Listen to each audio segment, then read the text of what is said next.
السلام علیکم۔ آج میں آپ کو ایک ایسی کہانی سنانے جا رہی ہوں جو آپ کے دل کو چھو لے گی۔ یہ کہانی ہے صبر، دعا اور یقین کی۔ ایک شہر میں اسلم نام کا ایک نوجوان رہتا تھا۔ اس کے گھر کی حالت بہت خراب تھی۔ ابو مزدوری کرتے تھے اور امی گھروں میں کام کرتی تھی۔ اسلم کی خواہش تھی کہ وہ ایک دن اچھی نوکری کرے اور اپنے گھر کو خوشحال بنائے، لیکن ایک بات اسے بہت پریشان کرتی تھی۔ وہ اکثر لوگوں سے کہہ دیتا، اللہ میری نہیں سنتا، میری قسمت ہی خراب ہے۔ ایک دن اس کے پڑوس میں رہنے والے حکیم صاحب نے اس کی بات سن لی۔ وہ بہت نیک اور سمجھدار انسان تھے۔ انہوں نے اسلم سے پوچھا، بیٹا تم اللہ سے نراش کیوں ہوتے ہو؟ اسلم نے آہ بھرتے ہوئے کہا، میں محنت کرتا ہوں، دعا کرتا ہوں، لیکن کچھ حاصل نہیں ہوتا۔ حکیم صاحب مسکرائے اور بولے، آؤ تمہیں ایک جگہ لے چلتا ہوں۔ دونوں شہر کے باہر ایک کھیت میں پہنچے۔ وہاں ایک کسان بیج بو رہا تھا۔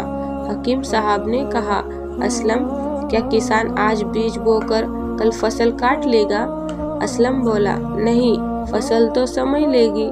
حکیم صاحب نے کہا، تو پھر اللہ سے کی گئی دعا کا پھل ترنت کیوں چاہتے ہو؟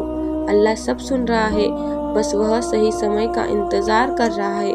اسلم کی آنکھ بھر آئی۔ اسے پہلی بار محسوس ہوا کہ وہ جلد بازی میں اللہ پر شک کر رہا ہے۔ اس نے پھر محنت شروع کی۔ صبح اخبار پڑھتا، دوپہر کو پڑھائی کرتا اور شام کو دکان پر کام کرتا۔ ہر نماز کے بعد صرف ایک دعا کرتا، یا اللہ مجھے میری محنت کا بہترین پھل دے۔ دن بیتتے گئے، لیکن ایک دن اس کے کالج سے فون آیا۔ اسے اسکالرشپ مل گئی تھی۔ اسلم نے خوشی سے ماں باپ کو گلے لگایا۔ یہ ان کے لیے سب سے بڑا تحفہ تھا، صبر اور بھروسے کا انعام۔ 4 سال بعد اسلم کو ایک بڑی کمپنی میں نوکری ملی۔ سیلری اتنی تھی کہ وہ اپنے گھر کا سارا قرض چکا سکتا تھا۔ وہ سیدھے حکیم صاحب کے پاس بھاگا اور کہا، آپ صحیح کہتے تھے، اللہ سب دیکھتا ہے۔